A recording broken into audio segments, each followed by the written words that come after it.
Hello students. Today we'll start the history chapter 6, that is Bhakti Panth. After the completion of Mughals and Maratha, the next chapter is Bhakti Panth. Here the Bhakti means what? Bhakti is nothing but the prayer or devotion or worship. Okay. Panth here means, the meaning of Panth is path, we can say that. Actually it is the Sanskrit word. In Sanskrit, Panth means path. It is founded by a guru or an acharya. So in these chapters we will learn the followers of Bhakti: Ramanand, Chaitanya, Guru Nanak, the Bhakti Panth in Karnataka, the effects of Bhakti Panth, the main features of Bhakti Panth. This is the some of the subtopics which we can learn in this chapter. So let me start the introduction part of the Bhakti. That is, the emergence of Bhakti movement is an important feature of medieval India. What the emergence of this Bhakti movement is there, it is a very important chapters, we can say that, important features of the medieval India. The concept of the Mukti, that is the salvation, Mukti means salvation, has found an important place in the tradition of Indian religious and spiritual thoughts. In the tradition of Indian spiritual means, here we can say that the deep thoughts or the deep feelings. So the Indian deep thoughts, various paths for attaining salvation, to get the salvation, to get the moksha, have been advocated, okay, in these chapters. And the result of this one, Janana Marg, Bhakti Marg, Karma Marg and Yagna Marg, have been considered various important path in Hindu religions. So various philosophers are there, various social reformers are there, who were supported, who were recommended for the liberal Bhakti Panth, because the Bhakti is only one way to get the salvations according to these all the social farmers or the religious farmers. So they has more stressed on Bhakti, because your Bhakti is nothing but pure faith in the God, or surrender oneself to the God. Means totally we have to surrender ourselves to the God, or we can have the faith in the God. That is the meaning of Bhakti. If in simple words, if we say that Bhakti is nothing but devotion, worship, we can say. And they has tried to bring the sense of brotherhood among the peoples through this Bhakti. And even they also advocated the equality for all religions, because according to them all the religions are equal. No religions is the high or low. All the religions are equal according to these all the religious and the social reformers. And they never engaged in any rituals, these Bhakti Panths, and they worshipped the God, for all God, because they said before only that all the religions are equal. So they worshipped the God who had names like Rama, Krishna and Allah. And they even advocated the Bhakti Marg as the path of attaining Mukti. As I told you that Bhakti is the only way to get the moksha, to attain the salvations. What they said, that if you want to get the salvation, then everyone should do the Bhakti, because the Bhakti is the only one marg to attain the salvation. And absolute belief in the God and total surrender to the God, these were the basic tenets of the Bhakti Panth according to the religious reformers. And even the Sufism grew as a parallel. How that Bhakti Panths are there, same as even the Sufism is also developed equal to the Bhakti Panth in Islam. Mutual influences can be found in the both the movement. Both the movement means in Sufism as well as in Bhakti Panth. This Bhakti Panth, it is reached people of all the sections of the society due to the pro people stance, because their belief held. Because of that reason it has reached to the every corner of the society.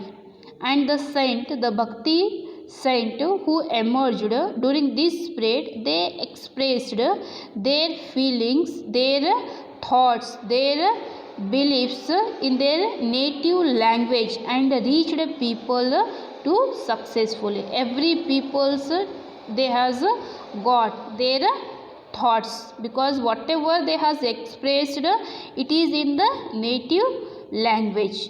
And among them, who are those means among them the Ramananda, Namadev, Kabir, Guru Nanak, Mirabai, Chaitanya, Ravidas, Surdas are the important North India. They all are the saints of North India. And in Karnataka, that is Purandar Das, Kanak Das and Shishunala Sharifa. They are the very important Bhakti saints in our Karnataka. In pictures you can see that these all were the social and religious reformers. First one is the Chaitanya, next one is the Guru Nanak is there, Mirabai is there, Purandar Das is there, Kabir Das is there, Surdas. Okay, these were the some of the peoples. Namdev, Ramananda.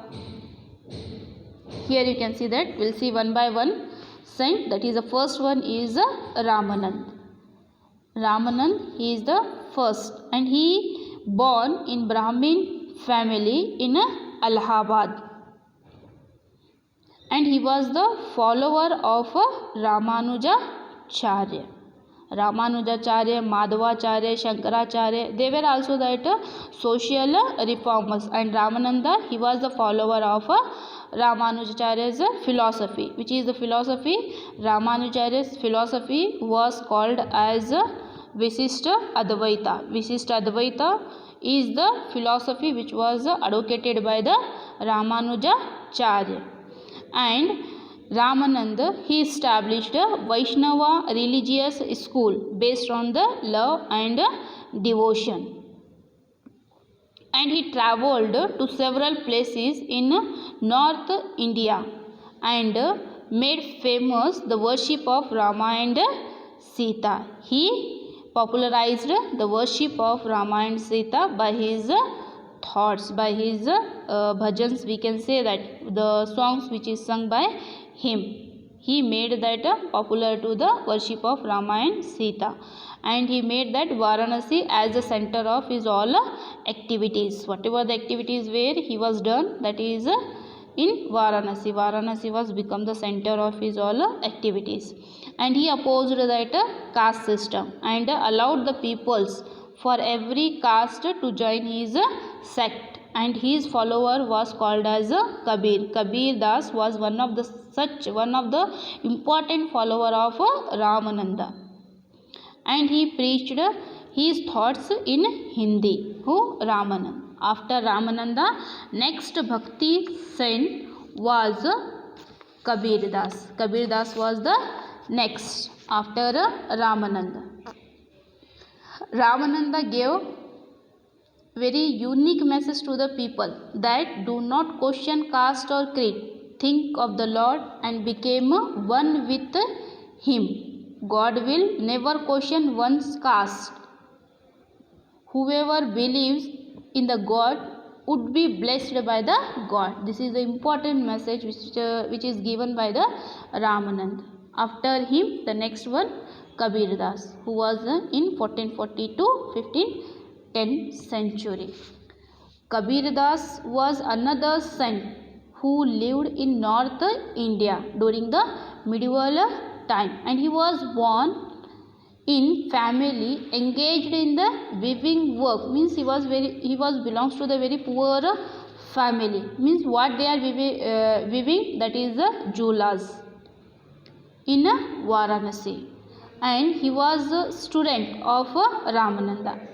As we has read in the previous, that is he was a follower of Ramananda and he was a student of Ramananda, and he spent most of his time at Varanasi. Varanasi was the center of all the activities which is done by the Ramananda. So he spent his most of the time in his center place, that is at Varanasi. He began to preach his new philosophy. Who? Kabir Das. What he preached that first he opposed the caste system and he opposed the multiple idol worship, means worshipping the many gods that he was opposed, and declared that God is one. What he said that he preached that God is one and he is the same for both Hindu and Muslim, because the God is one means the God, what the single God is there, he is the same for both the religious people, and he tried to bring about the harmony and tolerance between the two communities. Who? Kabir Das. He always want the peace between these both the communities, Kabir Das. And even he preached thoughts in Hindi, the common man's language, like his guru. Even the Ramananda is also preached in Hindi, and even the Kabir is also preached in Hindi, because the common peoples easily they can understand that Hindi language. So whatever they has preached, it is in Hindi language, and this language has reached more to the peoples. And Kabir Das, he composed couplets known as dohas. Dohas means the lines in 2 lines, 4 lines, what the poems were there, couplets, that is called as dohas. And Hindu and Muslims, they recite these dohas even today in North India. It is a very popular, these dohas, Kabir dohes. It is a very important or it is very famous dohes are there. Even today these dohas were sing, or these dohas were recite in North India. The follower of Kabir are known as Kabir Panthis. Underline that the follower of Kabirs, they are called as Kabir Panthis. Here Kabir Panthis, it means that travelers who go on the path of Kabir. One who follow that Kabir, those peoples were called as Kabir Panthis. And Kabir preached the greatness of humanness that goes beyond caste and religion boundaries, because his beliefs are totally different from others. What he preached that the greatness of humanness, that is the humanities. Okay, and Kabir was the main religious and social reformer of India. After him, the next one, Chaitanya. He was from 1486 to 1533. Who he was? Here you can see that in picture. He was a Chaitanya, and he was one of the famous saint of the Bhakti movement, who was born in Brahmin family in Nadia of Bengal. In West Bengal he was born, and he took Diksha at the age of 25 and became follower of Shri Krishna Panth. Disciple is nothing but the follower. So when he was took the Diksha, it is maybe the ceremony in the Hindu religion. Okay, he took Diksha at the age of 25 and became the follower of Shri Krishna Panth, and he lived in Mathura and Vrindavan for many years, and he preached the differences of caste can be removed by the discipline. What he said that, what he taught that what the differences are there which is arised in the caste, it can be removed only by the disciplines, and the man become pure through the devotions. When the man become the pure, when they follow that devotion, when they will start the worship, through the worship the man can become pure according to the Chaitanya. And even he made popularized worship of Krishna, means he made famous the worship of Krishna, because he was the follower of Krishna. And he composed the many devotional songs in the praise of Krishna. And he opposed caste system and attempted to bring about the sense of brotherhood among the peoples. Even he also opposed the caste system, and he tried to bring the unity among the peoples. He tried to bring the sense of brotherhood among the peoples, and his philosophical thoughts and the teachings were collected in the books called as Chaitanya Charita Amruta. His book is there, that in this book, here in picture you can see that the picture of the book. In this book he has collected all the philosophical thoughts and his teaching, that is Chaitanya Charitamrita. It is a book which is written by him. Next, after him, the next Guru Nanak. He was from 1469 to 1539 and he belongs to the Sikhism. Till now we have studied about the Hinduism, that all the saints were belongs to that Hinduism, and he was belongs to that Sikhism. And he was another advocate of the Bhakti movement. He was another supporter of the Bhakti movement, was called as Guru Nanak. And he had religious learning right from the childhood. He had religious learning from his childhood, and he was born in Talwandi, which is in Pakistan now.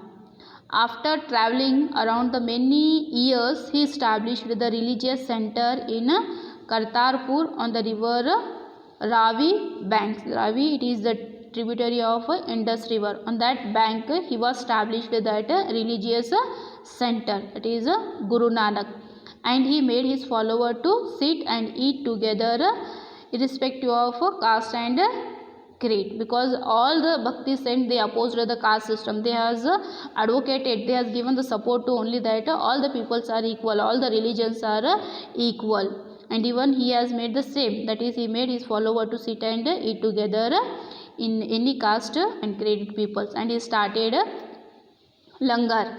Langar, it is a prasad, we can say that it is a food which is given in Gurudwaras, the community kitchen where the food is prepared and catered to all, distributed to all. And this became, here you can see that it is the Gurudwara is there. In this Gurudwara they will distribute this Langar. It is a prasad, and this became that sacred place for the follower, and was later called as the Gurudwara. Gurudwara, it is a sacred place, holy place, we can say that. And he preached that God is one, and he was opposed to the idol worship, worshipping to the many gods, that he was opposed. And even he was emphasized that good deeds and the moral life, for the pure things. What he was emphasized? For the moral life, for the moral values, for the good deeds, good signs. And he had followers from Hindu as well as the Muslim communities. What he had the followers from both the communities, from the Hindu communities also and from the Muslim communities. And his followers were called as Sikhs. What it is called as Sikh? Sikh means follower of Guru Nanak. And his preachings are compiled in the book called as Guru Granth Sahib. Guru Granth Sahib, it is the holy book of Sikhism. And it is called as Adi Granth by Sikh, and it is kept in Gurudwara, and they will worship to this worship by them.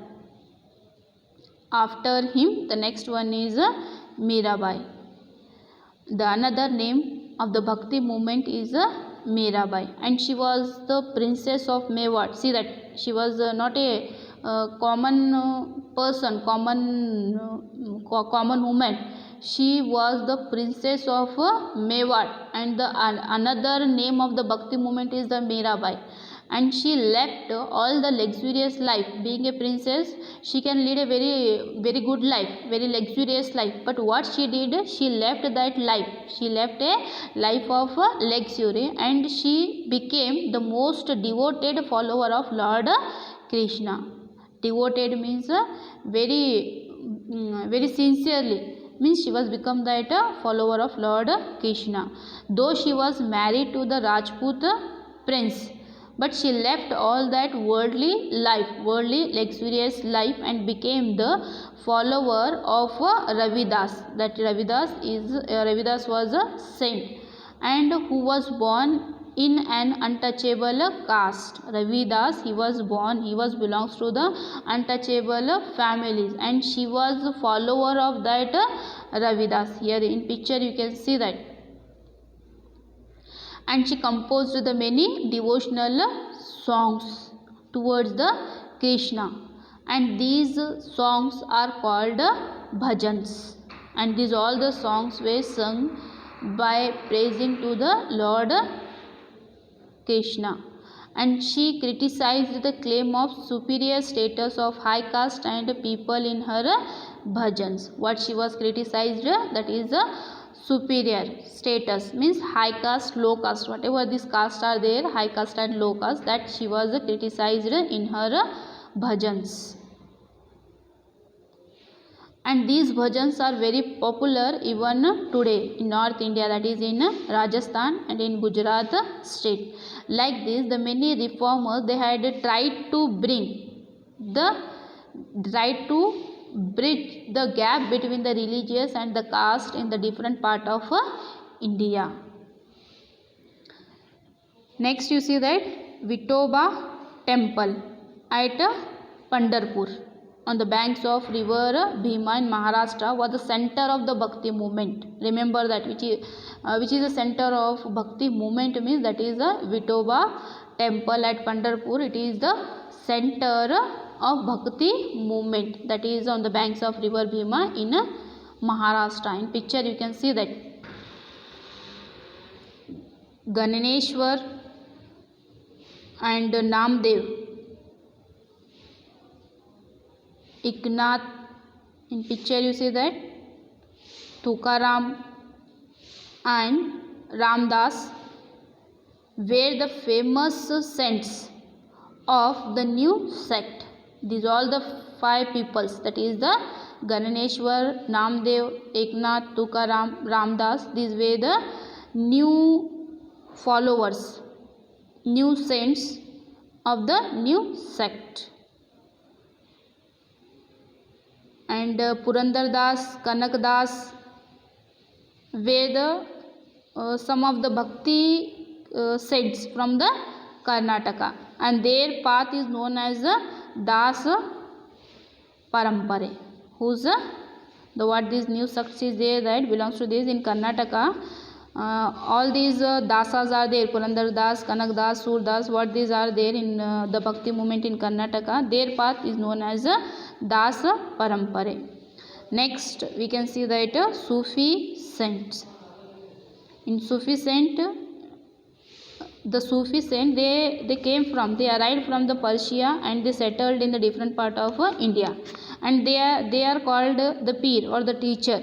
Since they wore the coarse woolen cloth, they called Saf. These Muslim saints were called Sufis, and they preached that it was possible to reach the God or Allah through the love and devotion. They emphasized the importance of respecting people of all classes like bhaktis. So among them, the first one, the many are there who has arrived to India, the many Sufis, and there are around 12 different group among the Sufis.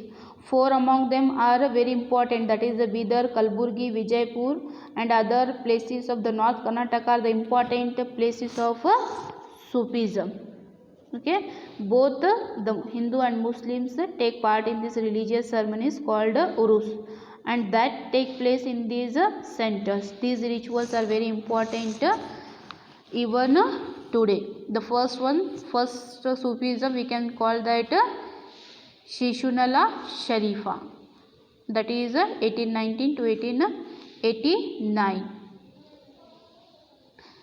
His parents, Shishunala Sharifa, the parents of him are Imam and Hujuma. They were the parents of Sharifa, and he was born in Shishunala of present Shingavi Taluk of Gadak district in 1819. Imam named his son, means the real name of this Shishunala Sharifa was Muhammad Sharif. What was the name? The real name of him was Muhammad Sharif. It means that as per the Qaji's suggestion, they were given the name to his son as the Muhammad Sharif. Here Sharif is the Farsi word which means that the man who has the ideal goals or the man of worth and respected by all. And he was grew up a worthy man just like his name, Shishunala Sharifa. Sharif was influenced by Islam, Veer Shaiva and Vedic philosophies from the young age. Govind Bhatt, a knowledgeable person, became his guru. In picture you can see that he was the guru of Sharif. And he opened the school for the children of the Shishunala to provide the education, to provide them the knowledge. And his education provide a very holistic vision of the life for their students, of his students. And Sharif, who was always interested to move around with the people, he was participated in all the fairs, dramas, shows and the various other religious festivals and that were arranged around Shishunala.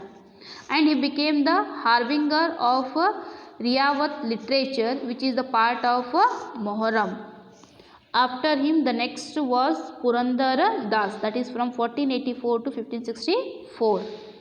And Purandar Das was praised by Vaisarya as a Dasa among the Dasas because they all belongs to that Dasa Parampare. They called as the Purandar Das, means they were from the Dasa among the Dasas.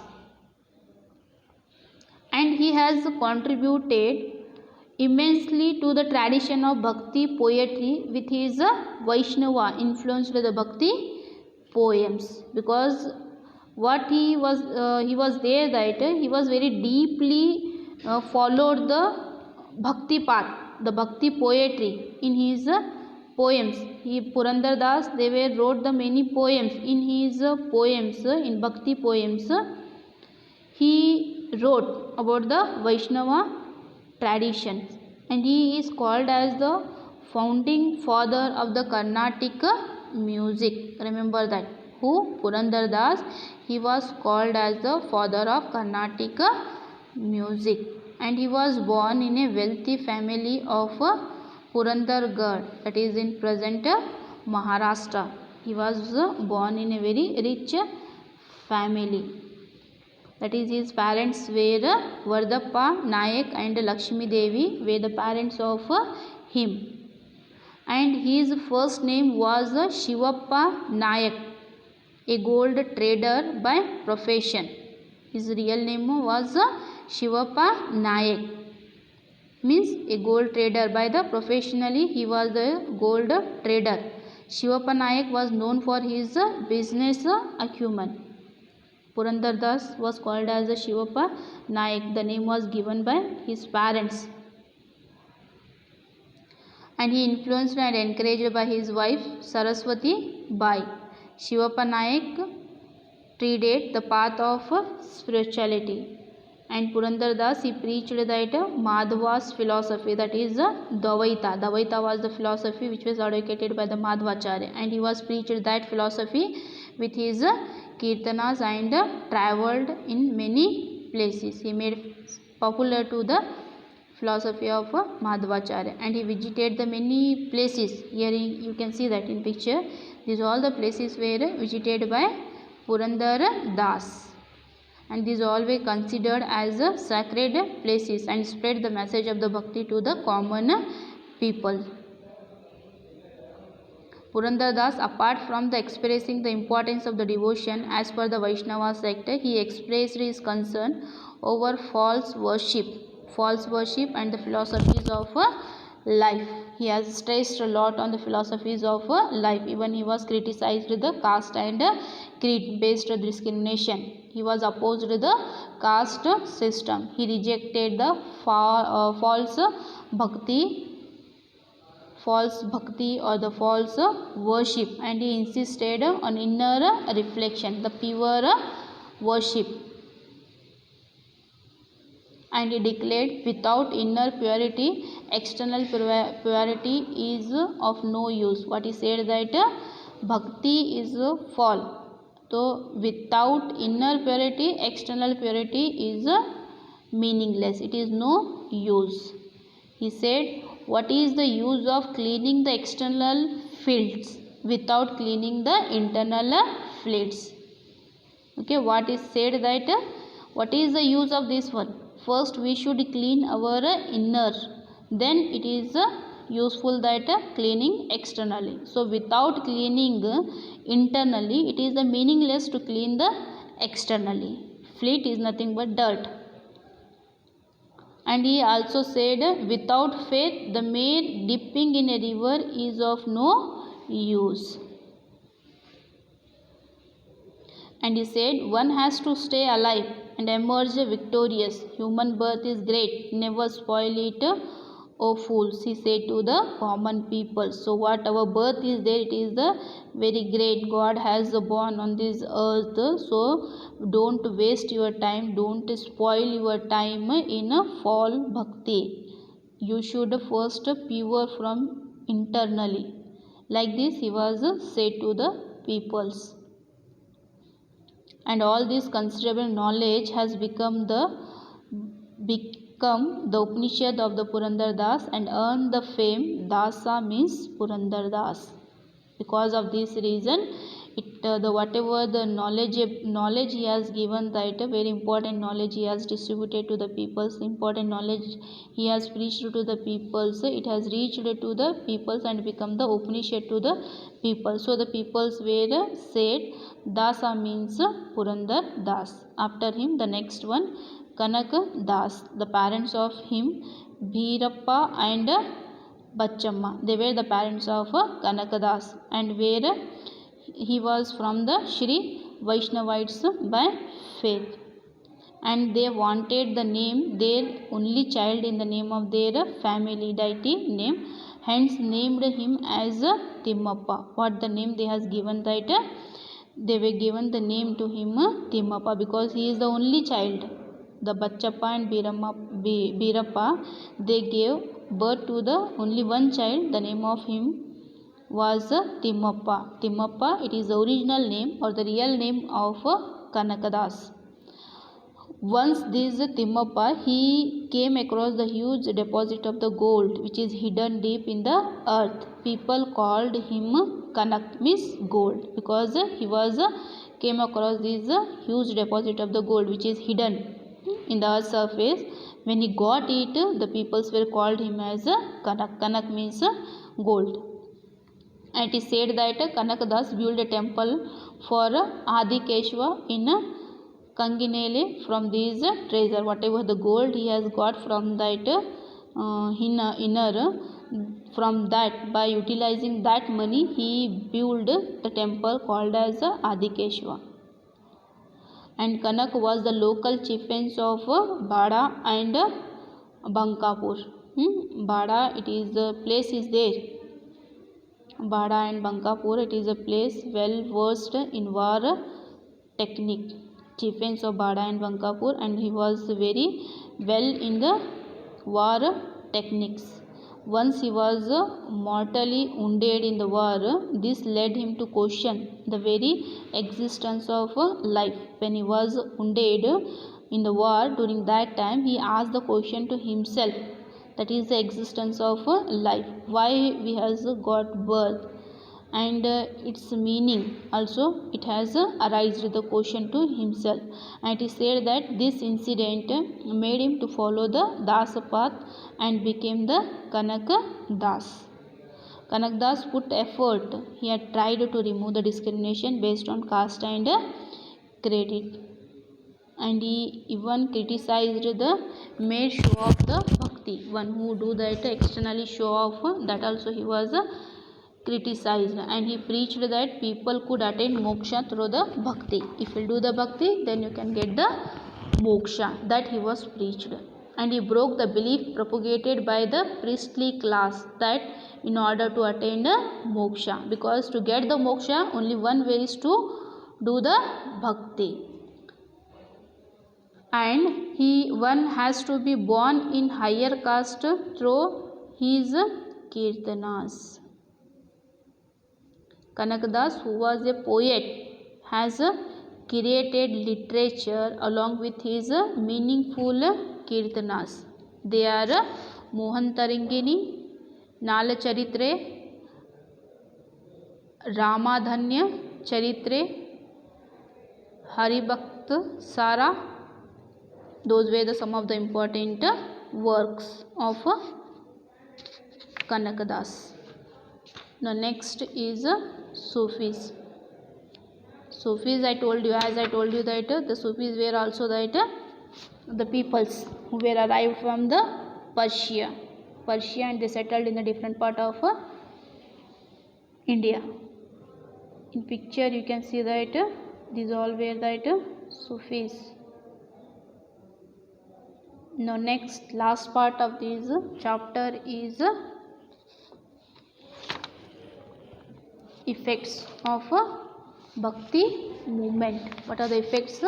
The first one is the reformation of the Hindu practices, bring about the harmony between the Hindu and Muslim faith, the main purpose of the Bhakti movement. What is the effect of this Bhakti movement? First effect is the reformation of this all the Hindu practices, and second one is the bringing the harmony between these both the religions in Hindu and Muslim. That is the main purpose of the Bhakti movement.